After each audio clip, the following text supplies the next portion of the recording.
Good people on the quest for good content. Hello, what's good? How we doing? We got the pick and roll offense today. Not three of us, but two of us. I'm one of your hosts, Bill Farrow, Jordan Bell on the other side of the screen. Before I ask him how you're doing, just reminding you, welcome to another installment of Song of the Week. I can't remember if I said that before, but Jordan, talk to me, dog.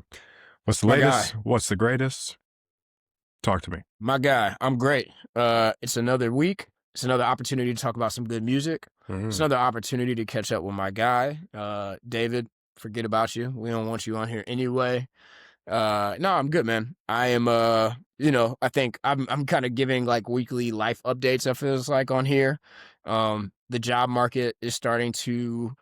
I feel like I'm starting to gain some traction, gain some momentum. Bada bing. A couple up interviews coming up. Couple small opportunities, couple big opportunities. So that's good. The weather in DC is still good. So I'm still like getting. I say that to say like I'm still getting opportunities to like be outside and enjoy the day, enjoy the sunshine, which always has a positive effect on my mood. And then the holidays are right around the corner, brother. We're about to roll into November here pretty soon. So everything's good on my end. How's the shy treating you? Dog, I got a Snoopy hoodie with the snow cut on, so you know it's getting a little bit chilly. You know what I'm Yeah. saying? Life is picking up. I was a little bit of a drag, but that's okay. If anybody from work sees this, hello. I know you're in the struggle with me. Nobody knows about that channel as far as I know. One day. One day they will see me and go, "Uh-oh, I know your secret identity." But man, I'm cooling. Just continuing to chip away at the EP. Studio time going to be on the book soon. It's because there's like four or five songs that I can at least do a rough pass on and to figure out how I want to stack the vocals and all that. And then just getting some spontaneous inspiration. I don't know if this idea ends up making it to the EP, but working on this idea called There Are No More Heroes, which kind of just came to me. I'll probably read a little bit of it to you off camera because, again, it's more abstract. But all that to say, I'm keeping the pen moving, staying meditative, keeping an open dialogue with God and the ancestors and the whole nine. So, yeah. And obviously listening to music because I don't want anybody at work to talk to me. So I just keep my headphones in. Bro, I love that. I love yeah, it's nice to have a job where you can throw the headphones in and vibe. I know we talked a couple weeks ago about like you not trying to be influenced by other rappers in particular. Mm-hmm. So are you still in that mode or are you dipping your toes back into that water a little bit? Nah, I mean, it's a double-edged sword because we've got content that we want to prepare for the channel, right? Mm-hmm. So like you can't rap better than by proxy. I will be listening to rap verses. Hit Cycle Podcast, second installment. The artist that we have planned obviously is a rapper. So going to be diving into his or her catalog, right? Yeah. So by nature, I'm always close to it. But a lot of the music I've been listening to, I think I said this on one of the last videos. D'Angelo has been the artist I've been listening to the most for the past 2 months. And this was obviously before the recent news of his passing. I've just been cycling through all of his albums, trying to figure out this idea that I recently thought of. It's like the grace that singing affords you versus rapping and how to rap more like a singer without singing. And what I mean by that is like being really deliberate with your word choice and allowing your voice to maintain itself as an instrument in addition to the production that you're choosing to rap and have a hook over. So being spacious, being open, being comfortable with the space. And as a new guy with something to prove, even though I feel like I never have anything to prove, not feeling like I got to get everything on wax, 600 words in 3 minutes. You know what I mean? But like just being really economical about that. I think that's the benefit of the listening to singers primarily, right? It's given me this new perspective. Like, how can I rap like a singer without actually singing and without being the T-Pain album, rapper turned singer, you know? So, yeah. Does that Yeah. make sense? That's kind of abstract. It's, I think kind of weird about things. No, I'm always very interested, particularly with you about your creative process and like um I think one of the reasons why I like podcasting with you is like I like getting kind of like I like getting a peek into how your mind works because I don't know I find it interesting to to be blunt about it, and people that listen to the podcast, at least that I know of, that reach out to me from time to time, they find it interesting also. The conversation that we had about the creative process a couple weeks ago is one of my favorite conversations we've Mhm. had, because we think of it that we have similarities in the way we think of it and differences. Um, when like every once in a while you'll text Dave and I some bars that you've been working on, and like I get really fascinated by it, just because like anything that anytime you're creative and you're doing things that pull from that left brain, you know, there's so many different places that you could take it. And we've had some people reach out in the comments saying like, "Hey, we want to hear more of Bill's music. Like something interesting about the way this guy thinks." No, I'm all for it, man. I think you should keep doing what makes you happy, and I think you should keep going down the road in the way that you see fit. Thank you for your permission, Jordan. No, I'm just kidding. Thank you for your encouragement. And for those people, because I am not too much on the back end, I just kind of show and go at this stage of the channel.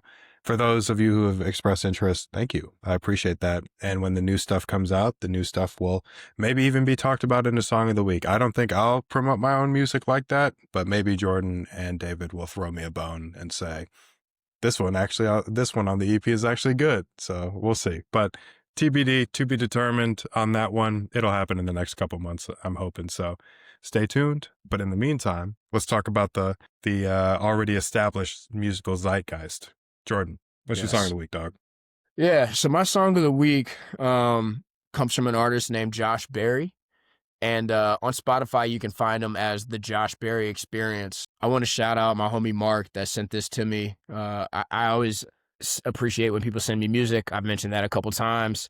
A couple weeks ago, I did a song off of The Art of Loving by Melanie Dean, an artist that someone has sent to me. I've mentioned Mark on the podcast before. So Mark and my buddy Ian, they're kind of like my concert buddies. We've been to a couple concerts now out here in DC together, and it's a good way for us to like have an excuse to just have a fun weekend together. And so we all we all have very similar tastes in live music in particular, right? We enjoy the same type of show. So Mark a week or so ago sent me this the Josh Berry Experience, and it's really really good, man. I think you would like it. I'll send it to you when we get off.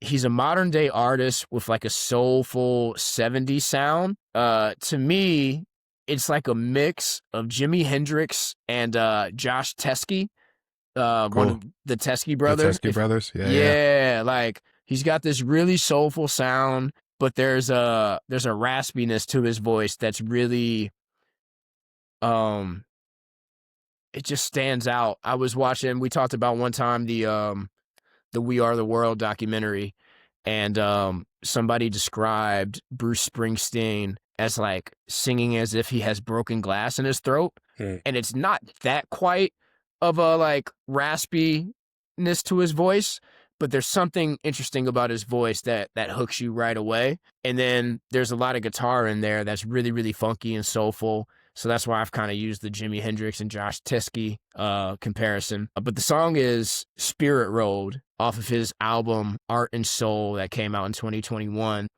Again, I think it's cool that my buddy Mark sent this to me because this song makes me want to go to a concert. Like it makes me want to go and hear live music. And I was thinking about today, like, all right, what is it about concerts that I want right now? Like, why do I want that feeling? And to me, like, there's something about live music that feels spiritual, communal, and unifying, kind of all at the same time. Uh, Everyone in the room at a concert is sharing the same experience that only they can relate to. It's only a once in a lifetime thing. Even if you see the same concert in a different venue on a different day, it's never the same experience. And that's something that only live music and like live sports can kind of bring you. And so again, this song by Josh Berry called Spirit Road, it makes me want to go to a concert. It makes me want to be unified with a group of people and enjoy this performance. That we'll never get an opportunity to see again. So again, my song of the week, Josh Berry, also known as the Josh Berry Experience, Spirit Road, off of his album Art and Soul from 2021. Check it out. Very cool. Very cool. Jimi Hendrix and one of the Teskey brothers is a cool little mix. Yeah, right. Pretty cool. Like earthy, raspy, like you were describing. Yes, earthy is another good word for it. Absolutely. Well done. Nice pick as usual. I'll have to check it out. I know you said you'll send it. My song of the week, taking a little bit of a different spin. Paris, off this Paris City Jazz EP by Bellaire from 2018. This is just dancing music, dog. The song is called what the EP is called, Paris City Jazz. I think it's like a 6-minute tune. Really just encapsulating those familiar jazz instruments and elements, but revving up the tempo and like really taking it off road in an upbeat, kind of heart pounding way. But it has an overcast of coolness to it, like we associate with most jazz, but that up tempo feel really makes you want to move, man. There's a bass, kind of being plucked in the background at a high pace, high BPM, if you will. There's this vocal that comes in saying it's going down, and it kind of echoes a little bit. There's what I think is a xylophone that comes in just to add a little bit of citrus to the music, if you will, a little bit of brightness, a little bit of acidity, just to make sure that you're not too deep in the undercurrent. And then the standout are these saxophone solos that just more or less loop and really keep the pace of the tempo and pace of the song and provide that brassy, jazzy, almost like lime green sounding element, just to give you a little bit of tinge and tang to the song overall. And you just find yourself bopping around and moving, man. So I love this song because it is an immediate energy. I guess it's like a Molotov cocktail of energy, especially when you're feeling a little bit mellow. The jazz roots of it all allow for that transition from cool to hot and from low key to more energetic, but it's not overwhelming. And it's something that I just think everybody else could groove and move to. So if you're ever feeling like you need a boogie, or you're ever feeling like a party might be a little bit dead and you want to start to get them to that point of hype, this is a cool transition song. Again, Bellaire 2018 EP. It's Paris City Jazz. The song is also called Paris City Jazz. So be sure to check it out. Nice. Fantastic pick. I love some dance music. I was listening to, I've been all over the place the last week or so of my music selection. Like I haven't been in one particular mood for one particular type of song. Like recently I was listening to like some old dance, not dance, but J5 dancing machine, like stuff like that just like makes you want to groove. And yeah, I think the song you picked by Kelly Green a week or so ago was also some dancey type music, right? Yeah, I think it's hold on, I think it was Sally Green. Sally Green, you're right. In case people didn't see that episode, Go Anywhere, Sally Green featuring Sally Corrupt. Green. Yeah. My apologies. Yeah, Sally Green. Yeah, no, that's great, man. Love a little dance music. I was listening back to our last episode, and you mentioned something about like you tearing up the dance floor at weddings, and I thought about it. I was like, you know what? I think I remember that from Dave's wedding. I think I remember Dance Floor Bill. So yeah, man. We got some. One of us has to get married so we can get that back growing. It'll happen sooner than we think, but exactly. We're not going to rush it because that's a once in a lifetime commitment. So, ladies, tell your friends about us. That's right. Tell a friend to tell a friend. Jordan and Bill, very single. So. Almost painfully so, but we're all right. Jordan single and jobless at the moment, but at least you're working. Check. You know what I'm saying? That's right. I'm red flags all over the place. That means his attention is undivided, ladies. Come on now. Undivided attention, ladies. I got nothing but time. Well, all right, man. Well, so after that wonderful ass pitch, you want to take us home? Yeah. Well, yeah. Let's do it. As always, this is Song of the Week on Good People Content. You can find us anywhere that you listen to podcasts, and you can also watch us on YouTube, as you already know if you're watching us on YouTube at the moment. I'm Jordan. That's Bill. We're bringing you good, funky music every single week. Sometimes David joins us, sometimes he doesn't. Until next time, folks, we are out of here. Peace.